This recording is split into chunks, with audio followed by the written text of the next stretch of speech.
Hi, I'm Peter Dyson. I'm a personal injury lawyer in Delray Beach, Florida. Listen, I've had a lot of clients who have histories of substance abuse, or maybe they had a drink or two and were injured in an incident. Today, I want to talk to you about how that's going to affect the case and why you should still make a claim, even if you have a history or had a drink or two. You should still make a claim, even if you have a history of substance abuse. I've had clients with that history, and I've convinced judges to keep that history of substance abuse out of the minds of the jury. In other words, the defendant can't introduce any evidence of it. See, the way we do it as an experienced trial attorneys is we waive mental anguish. Now, mental anguish is different than pain and suffering. Mental anguish is really an aggravation of any mental conditions that you might have. Pain and suffering is the pain that you feel, the suffering from the injuries. And because those things are different, we're able to keep out that history of substance abuse from a jury, increasing your likelihood of a good outcome.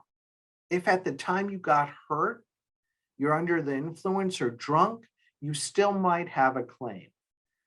We've handled this in a couple of different ways. Let me give you two scenarios that we commonly come across in our practice. First scenario is where the alcohol or substance use has nothing to do with why the incident happened. Let me give you an example.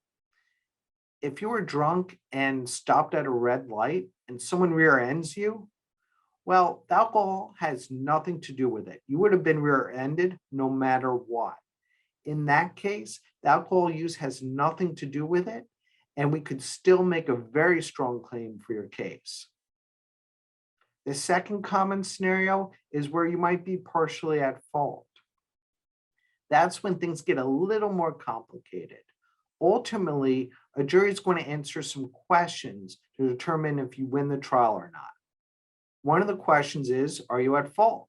Second question is, what percentage of fault? The third question is whether your intoxication or being under the influence has anything to do with the percentage that you were at fault. If the jury says you were more than 50% at fault as a result of being drunk or under the influence, unfortunately, you lose the case. But if they come in at 49%, you still are going to win the trial. Alcoholism and substance abuse isn't as uncommon as you think. Even if you have that history or had a couple of drinks a night you were hurt, you can still make a claim.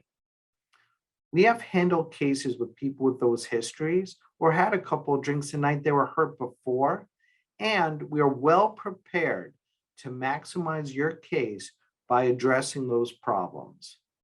Please contact us at the number below.